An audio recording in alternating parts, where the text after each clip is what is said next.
देश के तमाम सुलगते सवालों और समाज के एक बड़े तबके से जुड़े मसलों को लेकर बुधवार को दिल्ली के इंदिरा गांधी स्टेडियम में नगीना सांसद और आजाद समाज पार्टी के अध्यक्ष चंद्रशेखर आजाद ने महारैली बुलाई थी। ये उसी महारैली की तस्वीरें हैं। देखिए, पूरा स्टेडियम नीले रंग से रंगा नजर आ रहा है। इतने लोग पहुंचे हैं कि स्टेडियम के किसी भी हिस्से में पैर रखने की जगह नहीं। चंद्रशेखर आजाद के एक बुलावे पर ऐसा लगता है देश भर से भीम आर्मी और आजाद समाज पार्टी के कार्यकर्ता हुजूम के हुजूम दिल्ली पहुंच गए थे। मंच पर पार्टी के तमाम पदाधिकारियों के साथ चंद्रशेखर मौजूद थे। दिल्ली के इसी मंच से चंद्रशेखर ऐसा गरजे कि आवाज दिल्ली पर राज करने वालों के कानों तक भी जरूर पहुंची होगी। आरक्षण को समाप्त करवाने के लिए एडी चोटी के जोर लगा दिए और इसका सबसे बड़ा हमला इस पे कब हुआ, जब 10% EWS लागू हुआ। मुझे माफी चाहते हुए कहना है कि हमारे दलों ने भी हाथ उठा के जो हमारे पूर्व के दल थे उनका समर्थन किया, जबकि वो आरक्षण पे सबसे बड़ा हमला था।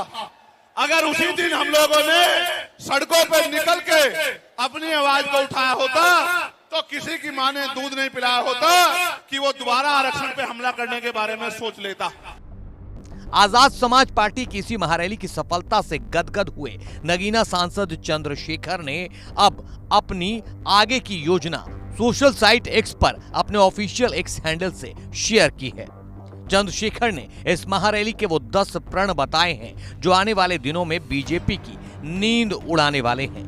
चंद्रशेखर ने एक्स पर लिखा है, पूरे देश ने बहुजन समाज की एकता का जो जन सैलाब दिल्ली में देखा, उससे एक बार फिर ये साबित हो गया, हक अधिकारों की लड़ाई में निमंत्रण नहीं भेजे जाते। जिनका जमीर जिंदा के नीचे देश की राजधानी में आजाद समाज पार्टी और भीम आर्मी के साथ लाखों बहुजन योद्धाओं ने बहुजन एकता की इस जंग में सिपाही की तरह अपनी जिम्मेदारी को महसूस करते हुए प्रण लिया कि पहला, जाति जनगणना के साथ ही आर्थिक जनगणना के लिए व्यापक आंदोलन चलाए जाएंगे, जिससे पता चल सके देश के संसाधनों पर कौन कब्जा जमाए बैठा है।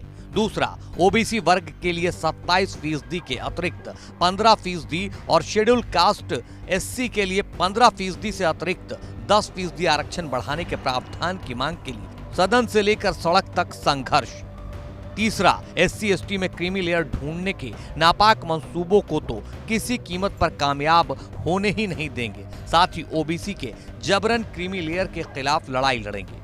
चौथा, सरकारी नौकरियों में बैकलॉग जो लाखों की संख्या में है पूरा कराकर छोड़ेंगे। पांचवा, निजी क्षेत्र में SC/ST व ओबीसी को आरक्षण की पूर्ण व्यवस्था के लिए पुरजोर प्रयास करेंगे। छठा, सफाई कर्मी की नौकरी में ठेकेदारी समाप्त कर पक्की नौकरी देने और गटर में उतरने की अमानवीय व्यवस्था को पूरी तरह से खत्म कराने के लिए संघर्ष करेंगे। सातवां, समान कार्य समान वेतन के लिए प्रतिबद्धता।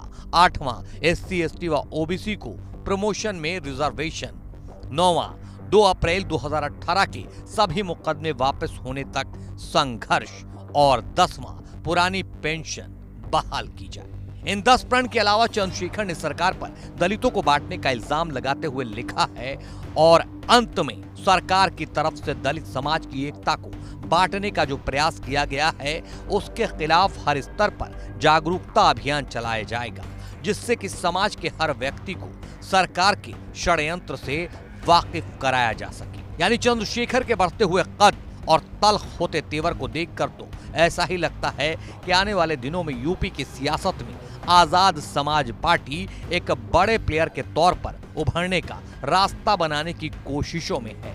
2027 के विधानसभा चुनाव की लगता है चंद्रशेखर ने अभी से तैयारी शुरू कर दी है।